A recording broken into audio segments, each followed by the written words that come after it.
They've continued to work and grow and implement their program and are setting the foundation for what they want to get accomplished here over the next couple of seasons. I think one of the most intriguing teams this offseason is the Miami Dolphins. The Dolphins have the capital to do whatever they want. They're competing and building a culture. I believe in team. I would say that. If you want to strive to do something great as a group, you got to work together. You have a plan, you stay true to the plan, you execute the plan. The Dolphins, this is how you turn around a franchise, like this. We're trying to build a team that's going to win right now, and we'll be very aggressive. Welcome to the field, your Miami Dolphins. We're looking for guys who are tough, who are smart, who are competitive, love to play. They have landed some big fish. Love what the Miami Dolphins did. You're trying to build something there. Patrick throws to the end zone. It is Parker. Darnold never saw the pressure coming, and he's leading. Second wide open. Touchdown. Let's not define and play together, man. Win on three, win on me. 1, 2, 3, win. If you can get a group of young men to band together, to believe in one another, to practice and prepare at a high level, then you'll win ball games. Big man, touchdown, picked off by Bobby McCain.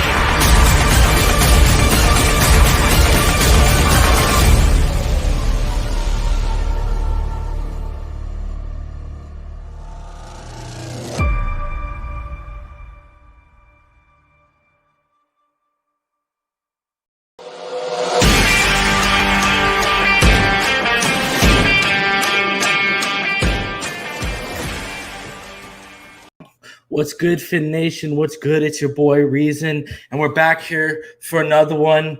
And I'm gonna ride solo dolo tonight in a way. EM is out on the road doing his thing, and if you guys didn't see, will be back later tonight around 10:30. So in about 2 hours and 40 minutes, and we will be opening a Legacy 2020 hobby box, continuing the search for a autographed rookie card of Tua Tagovailoa, people. So you're going to want to stay tuned for that later on, of course. But guys, we got a pretty special one tonight, and I do apologize for our tardiness. It's on me. We were just shooting it backstage, and yeah, man, we just got lost in the conversation a little bit. But yeah, man. Tonight, guys, we got a special one. He is, I tell you, I don't know if he knows how much I mentioned him on the show, because he's probably one of the funniest men, if not the funniest man on Dolphins Twitter. He's actually absolutely hilarious. He's up there with Houts. The way he trolls Chargers and Bengals fans daily, honestly, makes my day. If I'm early in the morning and I'm bitter and I see this man hopping in the mentions and Bengals fans and Chargers fans, it's nothing but a good time. He's the host of the Fins or Die podcast. He's the homie, man. I'm in his dynasty league. He is the absolute man. Guys, please welcome to the show, Sordi from Fins or Die. What's up, homie? Yo, what's good? I could not have asked for a better intro, man. I appreciate it so much. It's good to know that people are intently watching every time I troll the crap out of Bengals and Chargers fans. I'm going to be honest, it's mostly Bengals fans lately. Because I follow the Bengals Twitter. I wait. I'm normally on Twitter most of the day, let's be honest. I'm not really working too much. I see them fire off a Joe Burrow tweet, dude.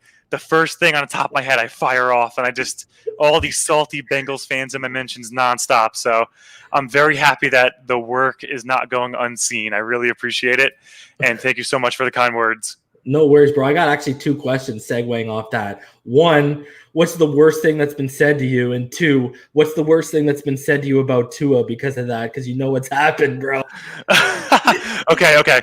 So I just changed my avatar on Twitter to my Fins or Die podcast logo today. But most of the time when I'm trolling, I'll get like 1 or 2 people in the mentions like, look at this look at this dude with the sunglasses on. And it's funny because I do have a big nose, I'm not going to lie. But in that previous picture, I didn't think it was noticeable, but they still call it out. So I'm like, Jesus, I can't escape it, you know?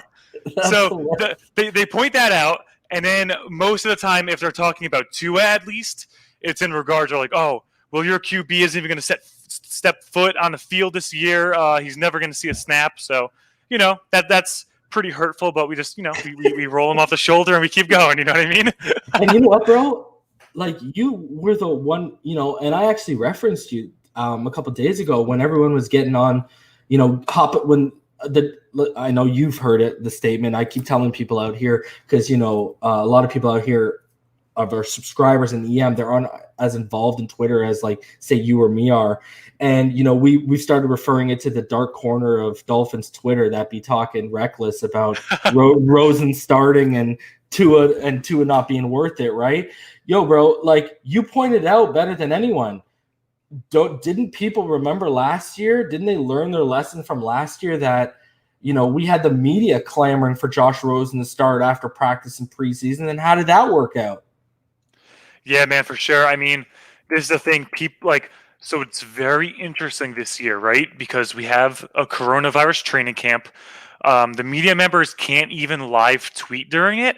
And I think that kind of affects things because I see they'll like recap the training camp after it happens, and it's very general, like general insights, right?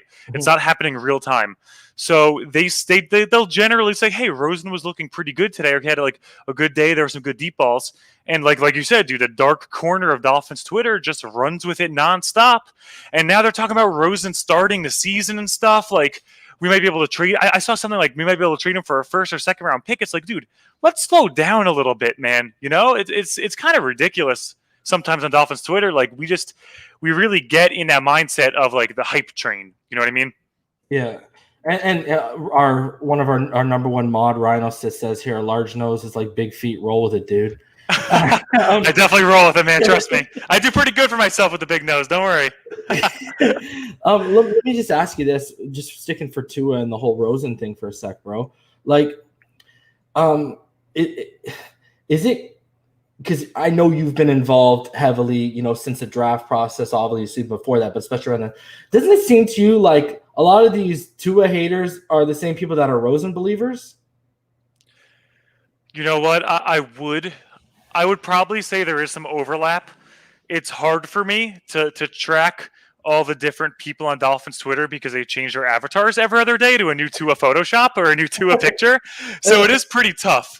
But with that being said, I do have that inclination that the people who weren't the biggest Tua supporters are the ones who are trying to rally around Josh Rosen. And especially the people who think Josh Rosen has any future on this team. Because personally, I don't see that whatsoever. Yeah. Like one dude, I don't know if you remember him, and I called him out on this show. His new Twitter name is Tua Gang Gang. But before that, it was some Cam dude. And this man would like battle everyone about Justin Herbert, bro. And he would go to war with people about Justin Herbert. We drafted Tua. He changed his avatar to Tua, and he changed his handle to Tua Gang Gang. And I was like, bro, is this for real right now? Like, holy, man, there's no integrity anymore. I don't know what else to say, brother. You know what? I don't think I think I know who you're talking about, but I don't follow them. Yeah. So I probably haven't been following that whole story. But, dude, it's totally believable, man. People jump ship, no problem. And you know what? Like, my thing is, especially with a draft, people get super emotional and they get like stuck to their dudes. Yeah. You know what? If there was a dude who really loved Herbert and they at least didn't completely crap on Tua during the process, then I respect that, And if they're able to change their tune and realize that, hey, Tua is the future, let's get behind him, let's hype him up. You know what I mean? Yeah, I agree. And I mean, your reaction on Twitter when you drafted Tua was one of the best out there, bro. I don't know what else to tell you. I mean, how badly did you actually want that guy? Dude, I was watching with my girlfriend, and I'm like, hey, you got to grab my phone. You got to record this, good or bad. We have to get this documented, right?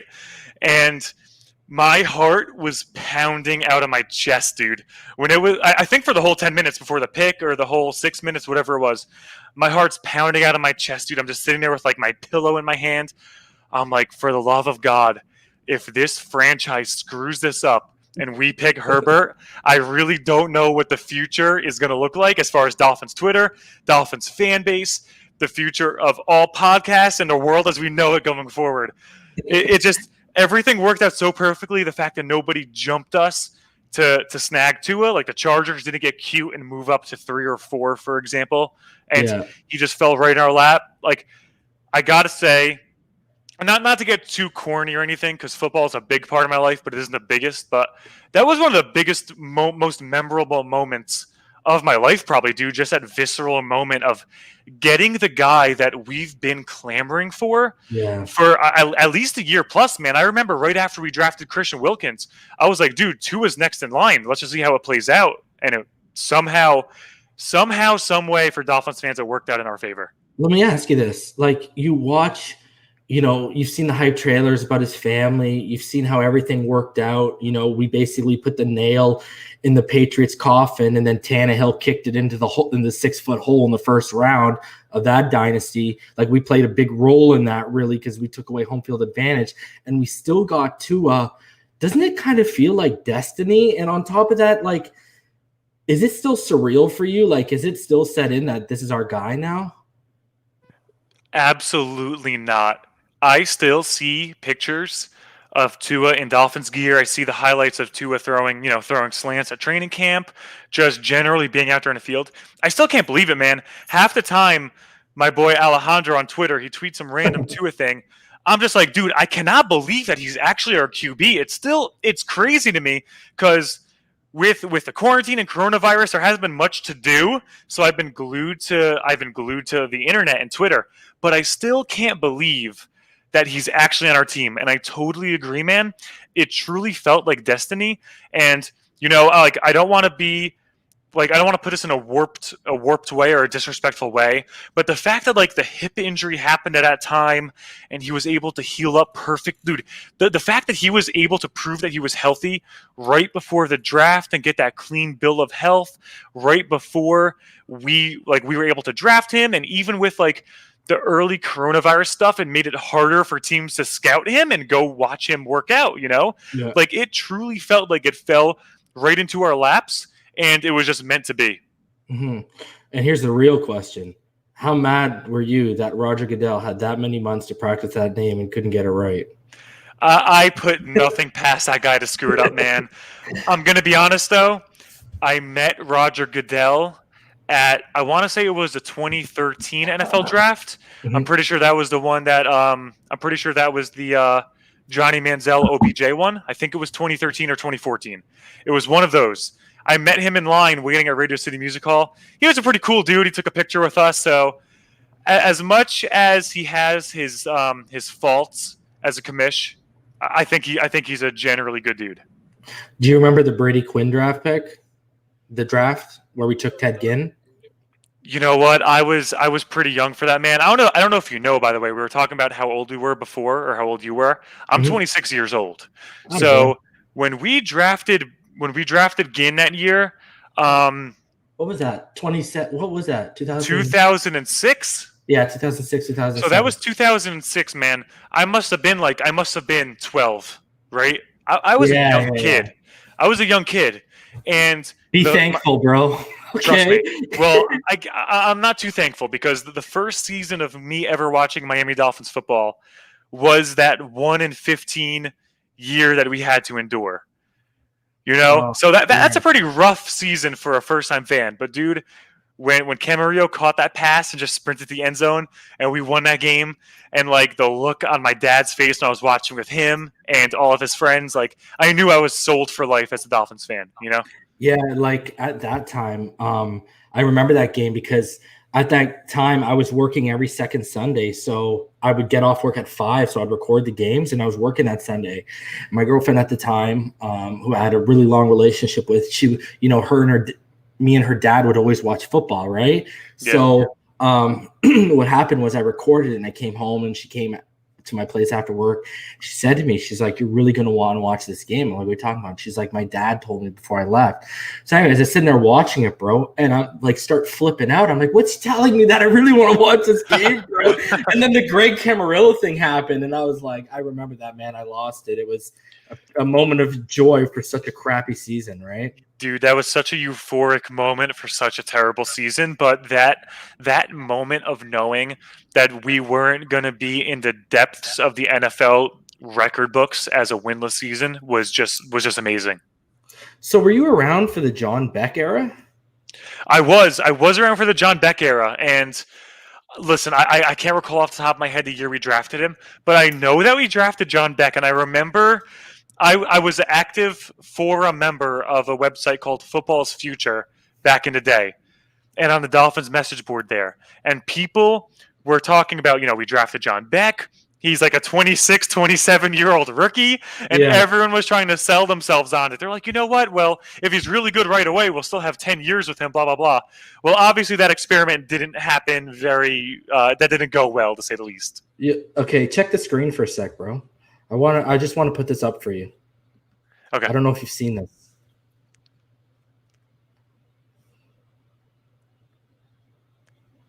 Wow, I haven't seen this. Isn't that crazy? That's very nuts. Isn't that how eerily similar they are, like all across the board, bro? And that's terrible, man, because I do think Josh Rosen is a much better QB than John Beck was. Oh, I'm not denying the talent. Yeah, for sure. Yeah, but weird stat. Scary, eh? That's scary. But okay, so what are your expectations for Josh Rosen then? So I was going back and forth on this when I was thinking about it the other day. Mm-hmm. I mean, I would say very conservative expectations is that Fitzpatrick starts the year, and after that it's rough because listen, obviously Tua is an animal, right? Mm-hmm. I'm of the opinion that the second that either the season might be looking like it's lost or they think that we need to make a change, I think it's going to go Tua, right? Like I cannot see any situation where we actually go Rosen. I can only imagine that Tua is looking better in training camp. As training camp goes on, Tua is going to look better. He'll get more of a handle of the playbook. He's a very smart kid. He has very high football IQ. And I think Flores knows after last season with Rosen actually getting game time, it didn't work out so well. Mm-hmm. But with all that being said, if Rosen does get playing time, I think he'll be a serviceable backup. I think if he does get that playing time, he'll be able to get the job done. Who knows, man? If he starts a game or two for whatever reason, maybe he could lead us to a win here or there. But with that being said, I don't think that Rosen's going to get a substantial amount of playing time to actually improve his potential stock to trade him. I don't see Rosen getting enough playing time where some team's going to give us a second-round pick, man. I don't see him getting enough playing time, and I don't see him doing well enough for that to happen. Mm-hmm. With that being said, dude, who knows? Maybe for some reason he plays 3 or 4 games and he actually looks decent. Maybe I don't know, man. Maybe we get a 5th-round pick or a 4th-round pick for him if a team wants to take a flyer on him. Even then, I kind of think that's ambitious. What do you think? Yeah, I'm basically, here's my thing. So when I break down his game, the things that I've highlighted to people is I don't think he's a very good processor. I don't think he, you've seen it when he sees something post snap that wasn't there pre snap. He looks like a deer in headlights, and that's why I don't think he's very good at rolling through his progressions. I think a lot of his interceptions can be blamed on late reads, and we have a guy on this channel, Mr. Ballgame. He's basically, I call him like the capo of this channel, behind me and my co-host, because he has a close, actually personal relationship with Josh Rosen. His son's played with Josh Rosen. He still talks to Josh Rosen. And, basically from what he told me backstage one day, a couple days ago, that I haven't seen in no article, only information that he's privy to. The one thing I noticed about Josh Rosen is his footwork at UCLA was way better than what it is right now. And I asked him, I said, how do you regress when you get better coaching? And from what he told me, Arizona really messed them up. I mean, they were even using bands on his leg, and they were reshaping and reconfiguring his whole footwork game, his whole technique. And he said that it really threw him off. So I don't know if you saw the reports, but last year, apparently, Brian Flores, he brought in a quarterback coach to work with Josh Rosen. I don't know if you saw that.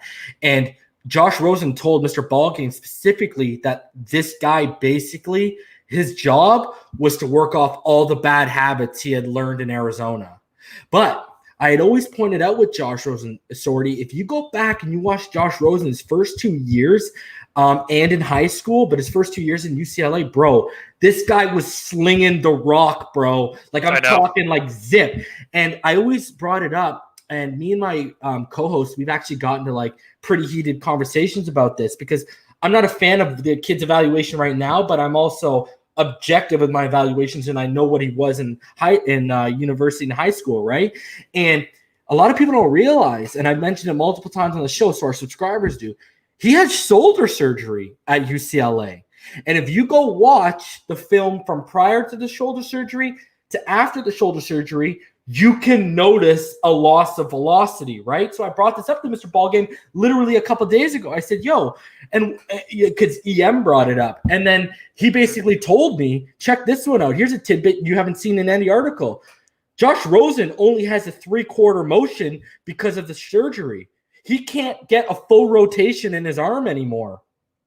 So that's why he's lost zip on his ball. So it clicked to me. That's why, see, I called him an average processor in college. And this is what I tell people. Listen, if you're an average processor in college, you're going to be probably a bad processor when you get to the NFL because the game's quicker, better athletes, windows close a lot faster, et cetera, right? So you got to make quick decisions. You got to see the things before they happen, aka anticipation, right? My thing is, you know what his game is, bro? He is in the habit of, he thinks he can make a late read because of what his arm was before the surgery. Mm-hmm. And so he thinks he can fit a ball in a window when he doesn't have the arm strength he used to have. And what's crazy is mechanically, you can get a little bit of that zip back. You'll never get it fully back, but you need like flawless mechanics from top to bottom, all right? Like you need to be flawless, great base, great feet, constantly in check with your head. Like it needs to be flawless, and you'll get a little zip back on your ball, but you'll never gain it all back. But that's my thing with him. I think, you got a 3/4 rotation in his arm. You got Arizona messed up his footwork. You got his confidence is absolutely shot. And I agree with you, bro. I don't think he's going to get a chance to display if he's fixed any of those. And on top of that, to be a better processor, right? You won't know if he's a better processor till we see him live with bullets flying, bro. You're not going to know if he's a better processor against in 11-11 drills at practice, bro. Against guys that aren't coming to basically eat your ass for lunch, bro. You know what I'm saying, though? Like he's got flaws that you won't know are worked out until you see it in live action. And what I always tell people, one thing you can always look at with pressure and pockets collapsing pressure. The problem with that is quarterbacks, they revert back to old habits if they have them. So that's what worried me about Justin Herbert. Justin Herbert had a lot of bad habits. And my thing was, even if you coach them out of them, the problem is when pressure comes, he can revert to those. That's just natural. They go back to bro, even down to, I don't know if you watched Herbert, but bro, he would take a snap and he would flip the ball. Dude, yes. When I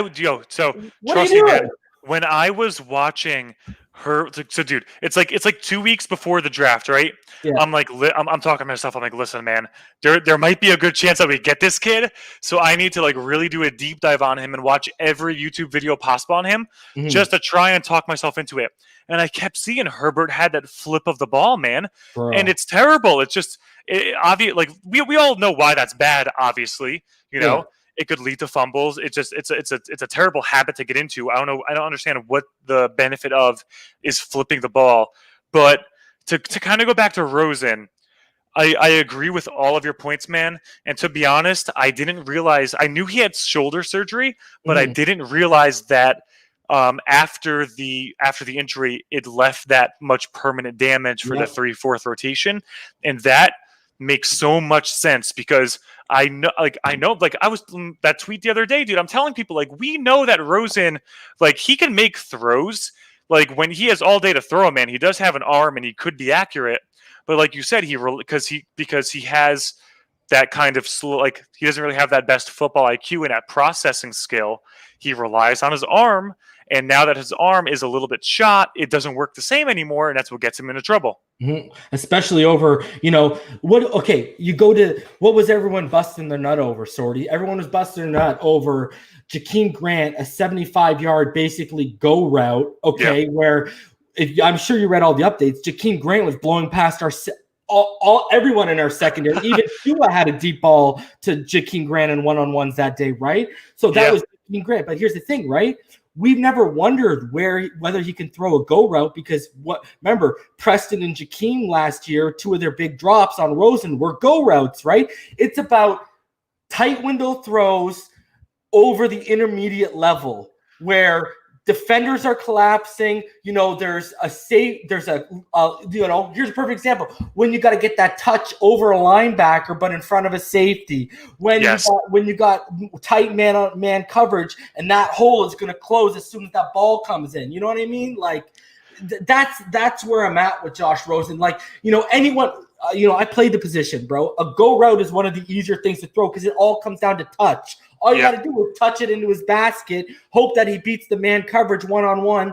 The safety doesn't come over, and if he's open, just touch it into his basket, bro. It's where these guys make their money is over the 10 to 25-yard line, bro. That's where you start making your money, bro. Not throw it up, just beat your guy because you got 4.3 speed. Jakeem's one of the fastest guys in the league. Like, you know what I mean? So you got to do more to impress me. Like, what stood out to me? I don't know if you read it, Sordi, but 2 days ago they mentioned that Josh Rosen saw something he didn't like before he snapped the ball, so he changed up the call at the line. When I heard that, I was like, okay, that's something these Rosen truthers can hold on to, bro. Yeah. Because that shows he's developing a little bit of an awareness of what he's seeing pre-snap. That's good. Don't give me no go route 75 yards to Jakeem when Jakeem's lighting up our whole secondary, bro. It makes no sense to hype up his, like, if he's throwing a go route or so on and so forth. But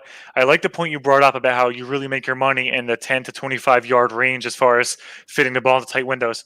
And hey, man, you know who's really good at that 10 to 25 yard range? That's Tua. Especially when he's throwing those slant routes, like that, he feasts on those. So when somebody asks me if they think that Rosen's going to get a chance over Tua as far as this offense goes, I don't see it because, again, listen, man, we're going to have a young offensive line. Let's be honest. It's still going to be inexperienced. And with that being said, I know that we want to be careful of Tua potentially getting hit a lot. But I also think Tua is going to get the ball out much faster than Rosen potentially would. And we all saw last year with Flores, man, he is trying to win games. And we're not. I don't think we're going to win those games with Rosen doing what he does rather than Tua being able to dissect and carve out throws into defense. Yeah, I believe in 2018 he got the ball out in about 2.37 seconds. And last year he was getting the ball out in just above 2.5 seconds. And, he was top 10 in getting the ball out quickest times. Like Herbert was almost around 3 seconds, bro. Yeah, it's not that he has, I don't know what it is because I don't think Herbert check down Charlie, bro. That guy's check down Charlie, bro. He is check down Charlie. I don't think it's necessarily that he has a long windup. I think it just I think he's another one. His arm, bro. His front arm. Okay, I always tell people when you've watched Tua a lot, right? So do you notice when Tua throws the ball how high and tucked his front arm is, right? Yeah. That's for accuracy, right? Like I tell people all this time, right? Arm tucked tight is right, left. Okay. No, sorry. Is up, down. Head is right, left. Okay. Yeah. So did you notice, because you were saying you watched a lot of Herbert stuff, you might have seen it. Did you notice how his arm, I call it a swim. His front arm would always be swimming and then he'd be throwing. And it's that's why he was missing outs. I'm sure you saw it. How many outs with 12, 10 yards out was he missing, bro? It's crazy. I know. And I feel like I like the word you used. I would kind of use the word flail. It felt like Herbert was kind of flailing his arm forward. And, let's be honest. Let's give Herbert one thing, man. He has a cannon, right? Yeah. So for sure. I think that's a reason. He's really winding up all of his throws. Most of his throws are just piss missiles, man. Yeah. He doesn't really have that touch and that that I guess touch is the best word. A nice touch to really just get those correct, accurate throws in, whether it's an out route or a slant, for example. Yeah, man. So just sticking with Tua here for a sec, bro. You know, and I know you're a Tua fan like me, bro. And I've been clamoring it for him since last July, August. I was like, yo, we need to get this guy, right? And so, yeah, why are you like me in the terms of, well, all these Rosen truthers are out here losing their minds over one throw? None of us, me and you and the people we roll with, like Houts and all these people, none of them are saying, oh, I pointed it out, but I haven't like gone off on it. Tua is 13 for 13, no interceptions in 11 drills, and the ball hasn't touched the ground. But are we out here saying he's the most accurate quarterback in Dolphins history and he needs to be starting over Fitz? You know what it is, man? And I want to say this completely respectfully, because the beat writers and the beat reporters, they're out there on the front lines. I think they do pretty good jobs. I'm not going to name some names, but I think overall they do pretty good jobs. With that being said, I think these Rosen truthers and these Rosen stands, I think they take everything these beat reporters and beat writers say as gospel. And some of them have been touting this pro-Rosen mentality lately. And I think that's kind of catching on with some of the Dolphins fan base. And these specific Dolphins people weren't very high on Tua to begin with, let's be honest. Oh, and here's the thing, and I like Omar Kelly. I respect Omar Kelly, but I've also pointed out Javon Kinlaw was introduced to Omar Kelly at the draft. And first of all, Omar Kelly didn't know who he was. He didn't know who he was, bro. Yeah, Come on, man. And then he looked him up and down and and he shrugged his shoulder apparently, right? But here's my thing. You know who said, I told EM this personally, Omar Kelly didn't help the situation when he's out here saying, he was the only one who was saying, Neil Driscoll, Cameron Wolfe, they're all, Joe Shad has constantly talked about his anticipation, his accuracy. They've all talked about how sharp he's been, but Omar Kelly came out here and he's like, well, he hasn't been impressive. Well, dude, do I got to tell you, do I got to do your job and tell you they were spoon feeding him in the first couple of days? They did the same thing with Rosen in camp last year. If you go back to Rosen's first few days in camp, Rosen wasn't like throwing go routes for 75 yards, bro. And you know what's crazy? And, and then people are running with this, bro. People are running with, Flores said he's made some good decisions and some bad decisions. Well, those bad decisions, Flores preluded by talking about how he thinks Rosen and Tua are checking down a little bit too much. But you got a rookie quarterback getting comfortable and acclimated to not only pads on, but the speed that he's seeing coming at him, the terminology, the playbook, which I'll also point out, and I've said it multiple times. I don't know if you heard it. Mike Gesicki did say that Tua has grasped the playbook. So take that for what it's worth. But what are the expectations of these people, bro? Did they think this guy was going to come out? Yo, let me hit you with this. Do people forget that Patrick Mahomes in 2018, before he took over the reins, his MVP season, in his first 6 practices, he threw 7 interceptions? I remember hearing about that, dude. And people were all out on Patrick Mahomes, like, oh, this kid's going to be a bust. This kid's going to be a bust. And what happened? The kid went on and won an MVP, bro. Lit it up, yeah. You know what I mean? You know what it is, dude? It's like, don't like, and this is just, I think this is just straight facts here.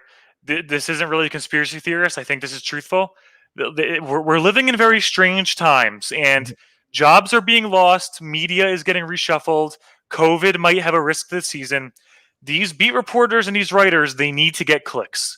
Yeah. Let's just call it like it is, dude. They need to get viewers. They need to get clicks.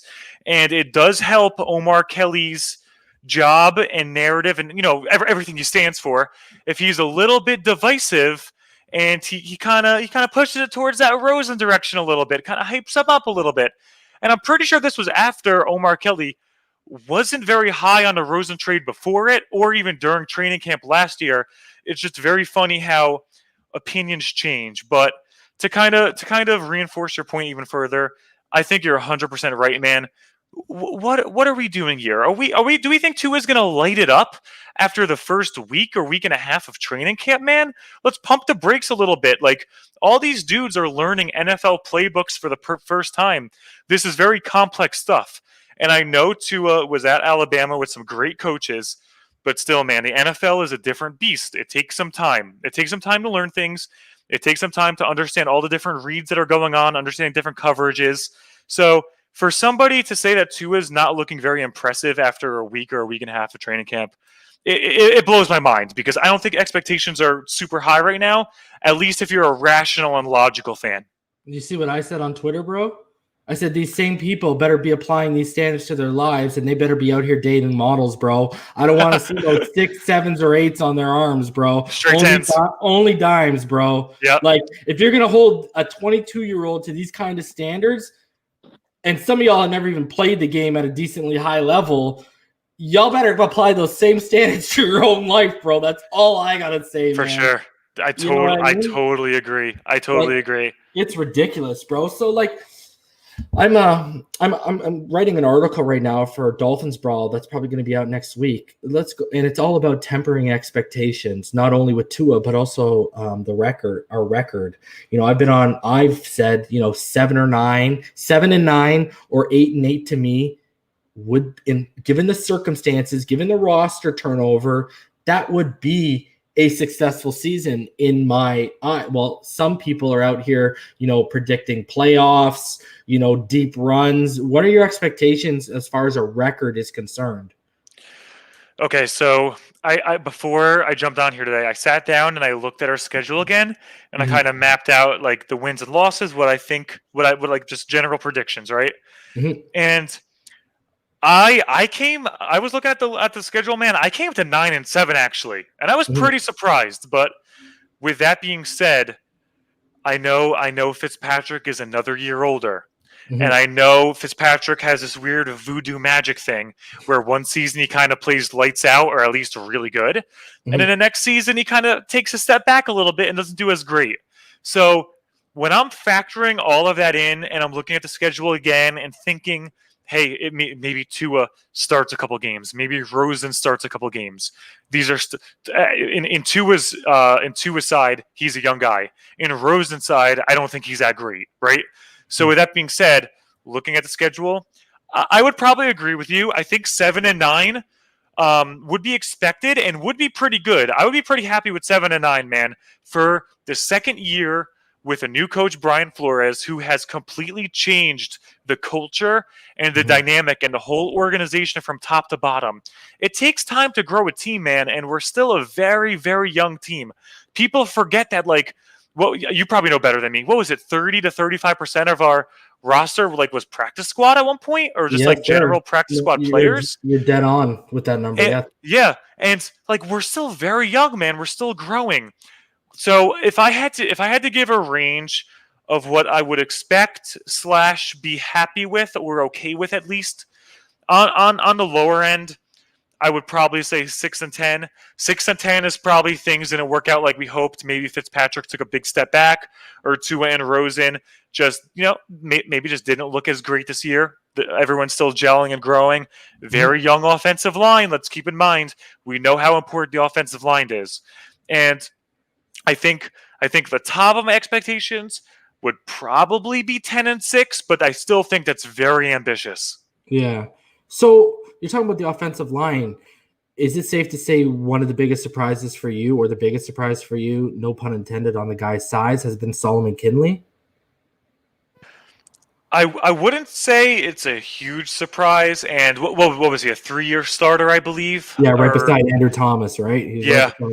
So he has that experience next to a dude who, Andrew Thomas is a beast, man. Let's be honest. Yeah, for sure. And Kinley has a lot of experience next to him on that line, man. I'm sure he developed some good habits working with him throughout his years at Georgia.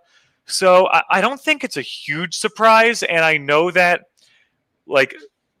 it starts with Flores and it trickles down, right?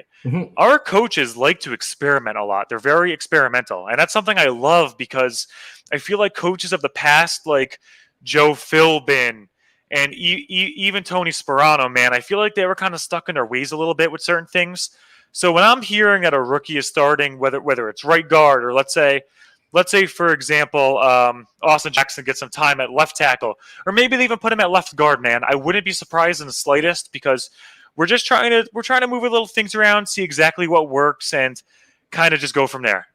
What's your opinion of Kalen Ballage? Kalen Balaj,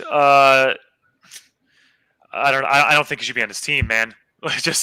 Just plainly put, dude. I'd rather. I mean, what we got Breida now. We got Jordan Howard. We still have Gaskins there. We have oh my God, how am I? The intern. We have the intern. Yeah. I'm cool with those four, dude. Going into the season, I don't see a spot for Balaj on his team unless they think that he might just be a good goal line back, man. Just shove him, at the 1 yard line, 2 yard line. That's the only role I see for him on this team. Yeah, put him from the 1.8 yard line forward, right? That's about his yards per carry. Maybe a little generous, but. So besides Tua, who was your favorite pick? Ooh, honestly, man, I'd probably have to say Robert Hunt. Mm-hmm. And just because, he's such a big, beefy dude, man. I have really high hopes for him. I wasn't really super informed on him during the draft process, I'm not going to lie. But once I got to learn about him a little bit more, and I kind of learned about his journey, how he even got into football and how he grew and he got that scholarship and kind of grew into his role on a team there. He's someone I root for so much. And I would be very happy if he was a big, big boom for our team and really contributed in a great deal. Yeah, it's been it's crazy, right? I'm hoping he wins that right tackle spot for sure, man, because it looks like Kinley's taking that right guard spot and he ain't letting it go right now, bro. Seems like it. So when you go back to free agency, which one was your favorite pickup? Byron Jones, 100%, because we all know the genius that Flores is on defense. I know it might not have shown so much last year with the ragtag group of dudes we had, but I could only imagine with Byron Jones in that secondary back there, man, and us seeing what Flores has done with past cornerbacks and secondaries, I think Jones is going to thrive. I know we threw the bank at him, man, but we had a lot of money to spend, so I think it was well worth it. What's your thoughts on Xavier Howard right now? Xavier's tough because we all know that he has this kind of recurring knee injury now, or a recurring knee issue. Would you call it chronic? Would you call it chronic? I would say chronic, and chronic doesn't always need to be a super scary word or a bad word, but I would say it's chronic right now. I know it's been, what are we on, our third or our fourth? Yeah, our third, yeah. Third. Okay, so we're on our third, and keep in mind, man, during the offseason, we knew X was banged up. I know there were a lot of conspiracy theorists saying that, hey, maybe we pulled him out because of the tank job, and I was one of them. I'll be honest, I was one of them. I was like, hey, man, it's pretty convenient that our best player, he's done for the year, and we might be trying to lose games. It turned out that wasn't true. With that being said, when X was at court for the domestic dispute, that was the first time we saw him, and he was in crutches and he was hobbling around. And I don't think a lot of Dolphins fans expected him to look that banged up. Yeah. And I remember Houts had a tweet like, "Hey," it was something along the lines of, "Hey, didn't realize X was hobbling on crutches," and a lot of people didn't either. With that being said, I am of the opinion, and my mindset is that I want dudes on our team who are respectful towards women and don't have issues in that regard. And listen, I know there's a lot of he said, she said stuff, and I know it got resolved in court. So I don't want to comment on it too much. But with that being said, that whole little fiasco in the offseason definitely scared me. Mm-hmm. So that's just that. It's definitely another little red flag to keep in mind as far as Xavier Howard goes. I'm curious what your thoughts are on that. Yeah, it's scary to me because it's are we going to be dealing with a chronic knee injury? Or, is he going to get back to that 2018 form? Because if he doesn't, he's not worth that cap hit. And next year, he's not that big of a cap penalty if we cut him, right? It's tough, man, because you know who I liken it to? Rashad Jones, man. We all I used to tell people we have the best safety in football, and then for a period there, I was telling people, yo, X is the best corner in football for 2 years there, and that's what we haven't had a defense full of Jason Taylors and Zach Thomases. We haven't had a lot of offensive players that we can other than Jarvis Landry really that we could really put our whole fandom behind. It's been more so guys in our secondary over the last couple of years. So it's tough for me to let go. But when I look at it objectively, it's like, man, if you start the season on the PUP list and then let's say something happens again, I mean, the writing's on the wall. Because let me ask you this, Sordi. Let me throw it back to you. You know, they invested a 30th pick on Noah Igbenogany, and we all know the story that they wanted Cesar Ruiz at 26, but the Saints took Cesar Ruiz, and that kind of threw everyone off because they had Larry Warford, who Cesar Ruiz has now replaced, had just been coming off 3 Pro Bowls, right? No one expected, and they had drafted a center last year who went to the Pro Bowl. So no one expected them to take Cesar Ruiz. That's who I wanted over Austin Jackson personally at 18, because I think he's going to be a Pro Bowl player right away. And so when we move back to 30 and they're willing to invest that number 1 pick, they skip a free safety, which is clearly a need. They skipped getting that lightning to Howard's Thunder in a DeAndre Swift or, a Clyde Edwards-Helaire at 26, or my personal favorite, a Jonathan Taylor. They skipped that and they went with Noah Igbenogany, a converted wide receiver who had only been playing corner like that for about a year and a half, who still had issues with his hands, still had issues turning his head back to the ball before it comes, but the athletic skill set and the traits and the violence in open field is all there. That makes you raise your eyes, bro, that if they're not only willing to invest a 30th overall pick, but they're willing to invest a 30th overall pick in a little bit of a project, that tells you right there that X, you are on a short leash, bro. What do you think about that? Dude, I completely agree with you, and I think a lot of Dolphins fans were in denial in this regard. Like when we I call him Igbo. When we drafted Igbo, like I was pretty hyped up because, dude, like secondary is so vital in today's NFL. You can never have too many people in the like too many dogs in the secondary. Yeah. And by the way, you're so correct that we've only had like dudes in secondary. For us having such a dog crap secondary for the last decade, I would say. It's funny that we've always had someone in the secondary to kind of rally around a little bit, whether it's X or even Vontae Davis, man. I remember being hyped about Vontae Davis, Oh, I loved him. Him and Sean Smith together, bro. Oh, dude. Yeah. But look what they turned into when they left, bro. I know. I Yeah. know. But to go back to your point, I do think X is on a little bit of a short leash, man. Like, he's a beast. We all know he's a beast when he's healthy. X is one of the best corners in the NFL. There's a reason why we threw him the bag, right? Yeah. With that being said, after the offseason they must have been reevaluating his condition, and like you said, to spend a number one over a first round pick on Igbo, like you said, he's a scrappy dude. He has passion. He's a fiery dude. He's scrappy. I do think he's going to become a good player under Flores' tutelage. But with that being said, it does show that X might be a little, like, not necessarily on the outs, but it's something to watch, especially with him starting the season on the PUP list. Just something to keep in mind. Yeah. So, what do you think about Kirk Merritt, who, I mean, you remember in our Dynasty League, I took him in our Dynasty League, bro. What do you think about Kirk Merritt? And the running joke here is my co-host thinks Mac Hollins is going to make the team, and our subscribers say Mac Hollins is going to basically be in a manager uniform at Wingstop before he makes his team.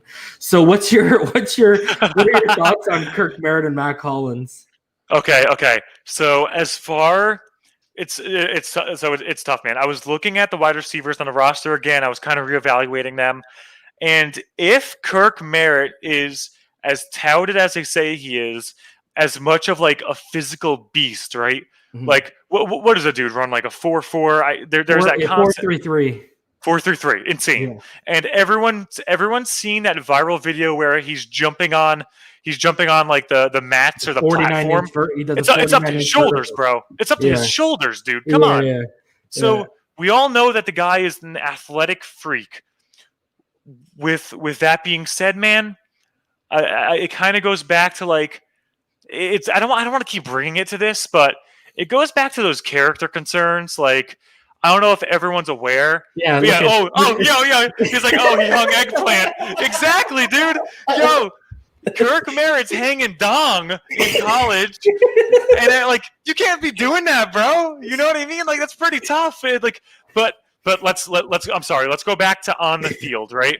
So let's break down the Dolphins wide receivers. We got Devontae Parker. We got the unicorn Preston Williams or Glitch, whatever you nickname you want to call him. Yeah. We got Grant there, right? Yeah. I don't know if this is very controversial, but I think Isaiah Ford is a clear-cut number 4 wide receiver. Yeah, I thought he was going to get cut, but what I've been watching and what they, the offensive coach, they said that he has an elite understanding of the offense. So I'll apologize for that one. He's probably making the team for sure. Dude, he is probably studying so damn hard. Yeah. And now you have Albert Wilson and you have Alan Hearns opting out. Like he's making the team, man. I think he's number 4. That's just my opinion. Maybe I'm wrong, but I think he's number 4. And then it gets a little tricky because now you have some high potential dudes, right? You have Gary Jennings, who was just drafted in the 4th round last year, and you have a couple of veterans like journeyman dudes like Ricardo Lewis and Chester Rogers, for example, coming from the Colts. With that, then we're looking at Kirk Merritt.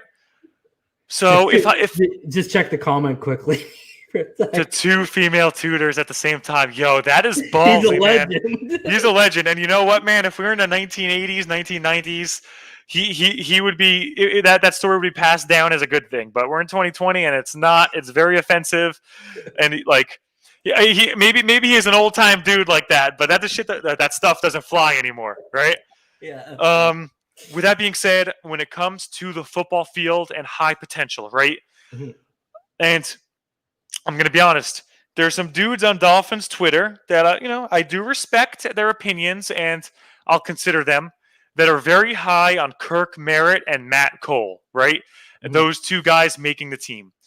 I'm of the opinion, man, that I think it would be pretty ballsy for us to go with 2 undrafted free agents as our backup wide receivers. Mm-hmm. I'm kind of the opinion that it's either going to be one or the other. So that leads me to believe that I'll go moving forward that I think one of Ricardo Lewis or Chester Rogers will make the team, just as a guy who we know has started and played games in the NFL and has that experience, right? Mm-hmm. So let's say one of those dudes make it. I'll just come out and say Chester Rogers, right? Let's say Chester Rogers from the Colts, a little dynamic. Maybe he makes the team, and now you have the sixth spot, right? Mm-hmm. I know Matt Cole is a gunner, special teams dude. He'll be able to help there. But if Kirk Merritt does have as much potential as people think he does, we know he's ballsy. We know he hangs dong. Maybe he sneaks on as a 6th spot man and he turns into some Preston Williams type dude. So I think I'm going to put those as my 6. I'm curious to hear your perspective because I know you're a little bit more analytical than me. You dived into the tape way more. So curious to hear your thoughts. Yeah, so I basically did an article for Dolphins Brawl. It's called the Fantastic 4 UDFAs, and I think it's 4 guys that they need to either make the team or they need to, because we got the 4 spots we can protect, right? So I did have Kirk Merritt was number 1. I also had Benito Jones, and I had Donnell Stanley, and I also had Matt Cole. Matt Cole, to me, special teams, bro. I think because he's got like 4.4 speed.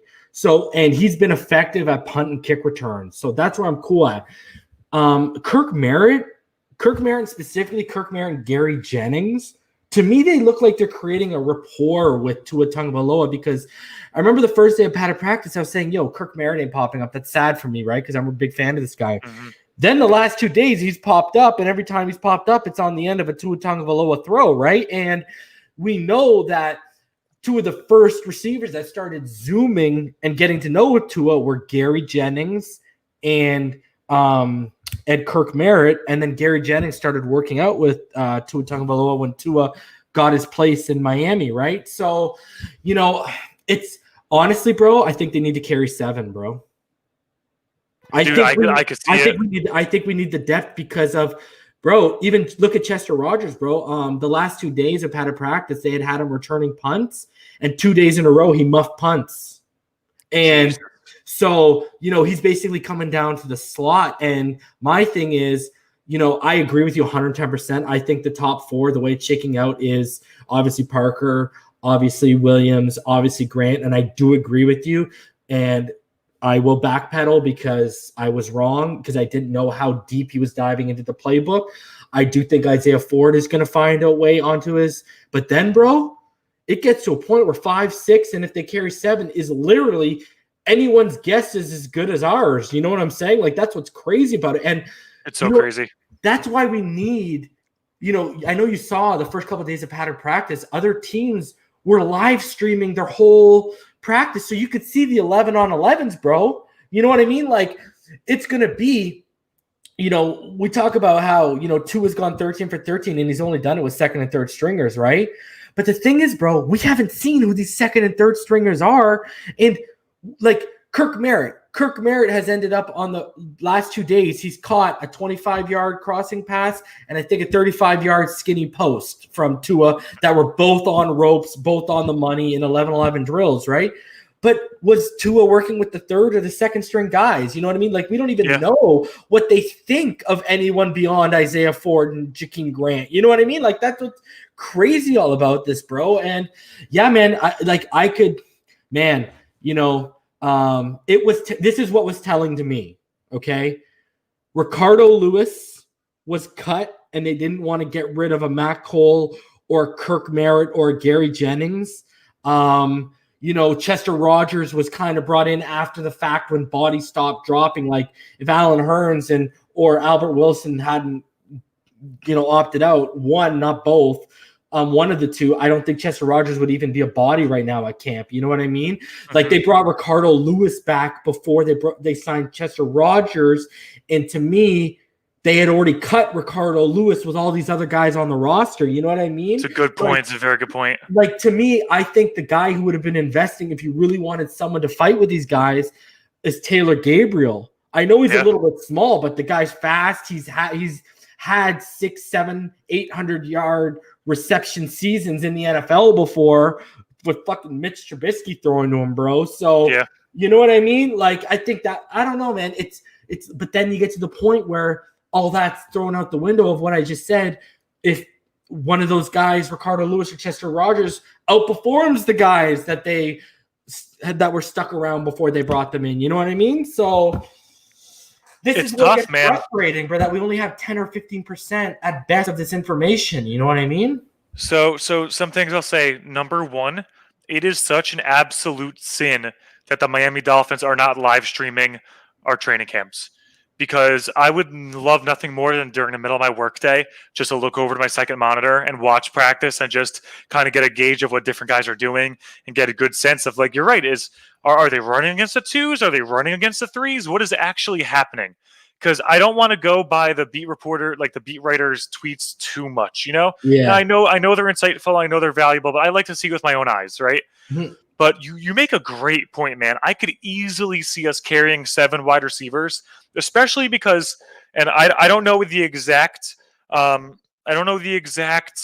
rules as far as taking dudes off the active roster and putting them on in regards to coronavirus, COVID for this year. But you might know, actually, because we might have a little more flexibility where we could roll with 7 dudes one week and then 6 dudes the other week. Yeah, like, you can protect 4 guys, and basically what happens is when you call them up, right, they don't have to go through the waiver process. You can just put them right back on the practice squad, and if they're protected, they can't be sniped. That's beautiful. So, I could definitely see something like, I don't know, man. I could see us carrying 6, and then maybe we have one of those dudes stashed away in the practice squad ready to carry up, and then maybe we have, like, I mean, hey, we just lost Vince Beagle, man, so maybe we get another pass rusher and we put that position, we put that spot for that role instead, and then we can move up a wide receiver as needed. Are you are you really in on making a move for Yannick?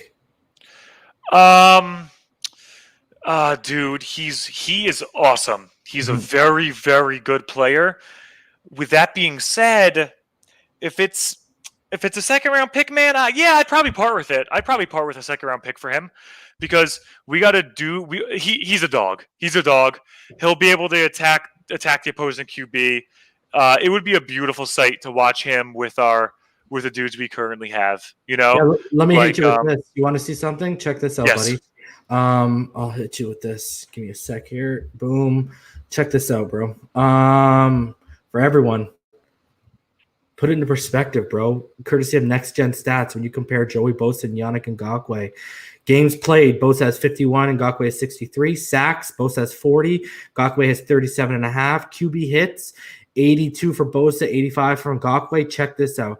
QB pressures, 158 by Bosa, 211 by Yannick Ngakoue, and then forced fumbles. Bosa has 6, and Ngakoue has 14. So let me ask you this, bro. Beyond the second-round pick, would you be okay with having to pony up big dollars for this guy when we don't know what the cap's going to be next year and we probably want to roll over a little bit of money and we only have about 25 million in cap space? That's the thing, man. The cap situation's really, really tough because I'm a younger fan, right? So the past couple of years of being a Dolphins fan are kind of different in the sense that I've seen us throw so much money at these guys who don't necessarily pan out. And I don't think Yannick would fall under that same category. But with that being said, maybe we're already scouting for next year, man. We see a couple dudes in the draft that we would actually be happy with over Yannick, and paying them that much cheaper amount of money in that regard. But with that being said, man, sometimes you got to pony up some money for a dude who's gonna really change the team.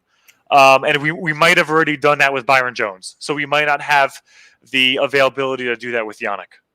For sure. And bro, we're hitting an hour mark. I know we talked about 45 minutes, but I want to get your thoughts on one thing before we wrap this up, bro. I don't know if you saw this. Did you see this tweet from the Pick Six podcast, bro? Oh, I think I know what you're talking about. You got to. Was that the one where the offensive? Yeah, play it. Yeah, let's play it. I think I know what it is, but I want to watch it again. Bro, you need to save this and start sharing it when you're trolling, bro. Oh, I need to, bro. I need to.